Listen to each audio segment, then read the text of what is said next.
So essentially, I'm a big proponent of high-speed transportation, net zero greenhouse gas, and I'm not talking about the bullet train, which is a technology from the 1950s.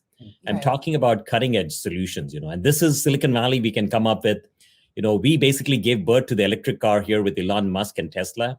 We can create some radical approaches to transportation.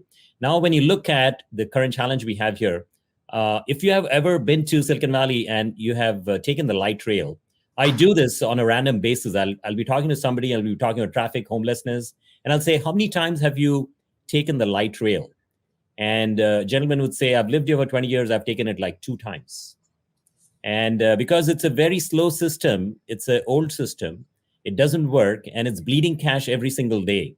And if I bike to work, I'll get there a lot faster, one fourth of the time that a light rail would take me, which is like, why is this thing functioning? So we have come up with like solutions that are really not addressing the needs of the people, but nobody wants to shut it down. And there was a grand jury report a couple of years back which said that, look, it's not working very well. And it's only now that I see the mayor, Sam Liccardo of San Jose, starting to talk about it. He's in his very final year of his mayorship, and he's starting to talk about why we need to come up with smarter solutions. Coming from the world of the private sector, I've ran business operations. We know how to optimize it, how to really make sure that the profit-making business will thrive and the rest of the stuff will be pulled aside and cast away. We need to be approaching the public sector in a very similar approach. If people are not using it, if it's not serving the people, why are we doing that, right? So here is my vision plan: the net zero greenhouse gas system, something like the Hyperloop. And I'm not saying it's the Hyperloop. Phase A is to have a tunnel-based system. If you have a tunnel-based system from Stockton to San Jose, you will cut the commute time to an hour. Now, in peak traffic, it takes us about 4 hours. With no traffic, it takes at least 2.5 hours. And you could drop it down to like an hour with tunnel-based systems. Now, the price per mile of a tunnel-based system is 10% the price of a bullet train. You can build it a lot cheaper. And if you go to rishikumar.com/traffic, you will find this vision plan explained in great detail. And there are countries across the world that are looking at these net zero greenhouse gas options, transportation options, because at the end of the day, if you try to put like high density housing here, it becomes unsustainable. It wrecks the quality of life. We need to approach it a little smarter. And in Washington, the one thing we will do in my first 2 years, starting 2023, is to champion this type of transportation solutions. Now, this is not just relevant here for California, for Silicon Valley, but it's also relevant for Los Angeles, for Chicago, the Washington, D.C. area, the New York City area. It's time, because supply chain is broken. People are stuck. People are feeling the pain, spending time in cars, the gas guzzlers. So we need better options.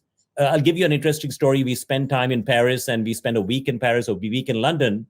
And everybody in Paris was like so slim, lean and mean. And when we would come back to the hotel, we had actually walked like 15,000 steps, because there were so many. We were taking public transportation. There were many interchanges. And from one interchange to the next, sometimes you would walk like half a mile. And everybody takes public transportation there. This can also make our country a lot more healthier. It's a smart option. It's a good option for the future. And we need to start exploring that for America.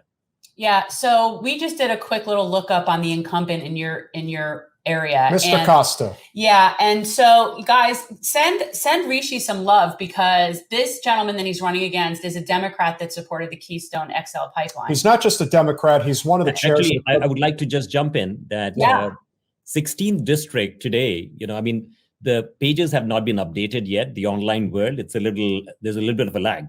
So I'm running against Congressman Anna Eshoo. He is, this was part of the 18th district.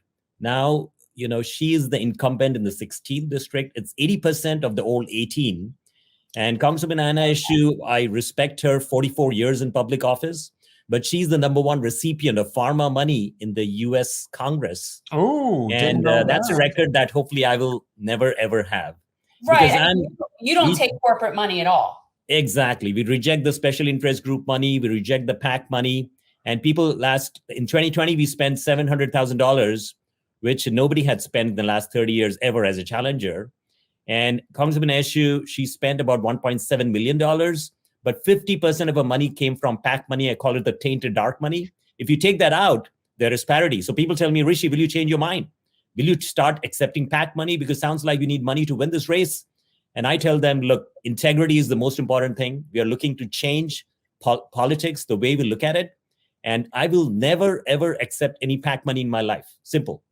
Yeah, that's how we are too about that stuff. Rishi, we believe without question that the biggest issue facing our country today is corporate special interest money, which has completely captured our government. California is a prime example of this problem, probably more than any other state, because it has a Democratic supermajority, and everybody who constantly harps on this idea that it's all about the Republicans. And that's not to say the Republicans are innocent, but what we are saying is that not all Democrats are created equal. As we alluded to, you can have great representatives like Representative Khanna and Representative Porter, but then you also have representatives like even Representative Costa and especially Representative Eshoo, who are taking corporate special interest money out the wazoo. There is no limit to what they will and will not take. And I think knowing the difference and really emphasizing that difference is probably the biggest reason why California did not get enough traction with State House Representative Ash Kalra, who is a friend who came on, talked about getting CalCare passed. When you have all of this corporate red tape that is in your way, trying to unwind that, I think, is the issue of the day. Would you agree that that more than anything else is what is preventing us from having things like a clean climate initiative? That's why we can't have nice things. Clean energy grid, universal health care, living wage, the list goes on and on. But to us, this is the central issue of our time. Would you agree with that? I would absolutely agree 100%, because the agenda of the American people is currently being subverted by politicians who are paying heed to the special interest groups. And I think that's the biggest challenge ahead of us.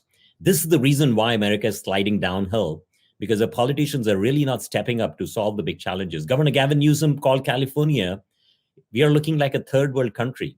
And I absolutely agree with him. With all the law and order situation that we have here, they're stealing catalytic converters, ransacking malls. And our politicians have a completely skewed perspective of the world.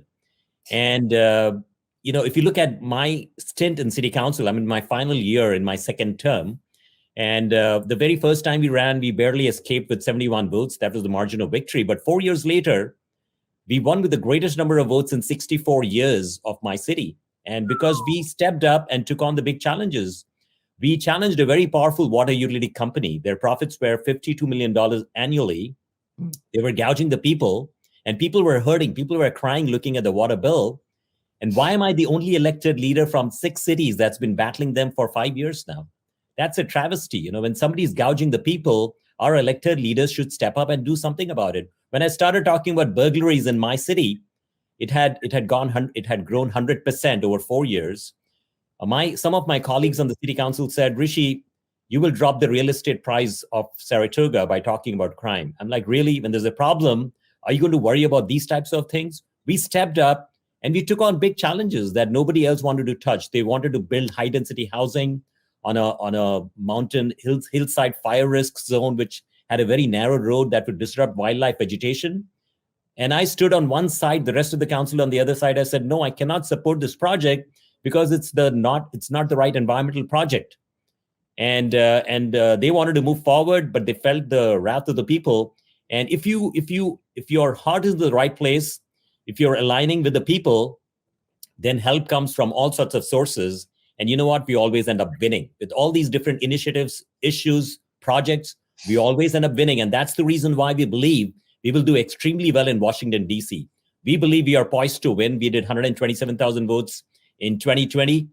We just needed another 45,000 votes. That was the delta, that was the gap. And we have done extremely well with a campaign. We have hundreds of volunteers. We are knocking on doors. We are together. Lots of young high school, college students who have joined us. And we believe we can change the world together. Very exciting for us. Thanks for watching. If you want to support our mission to transform politics into service, please like this video, subscribe, follow us on social media, and consider joining our Patreon, where you'll get early access to our interviews as well as other exclusive content. Links are in the description. Peace out.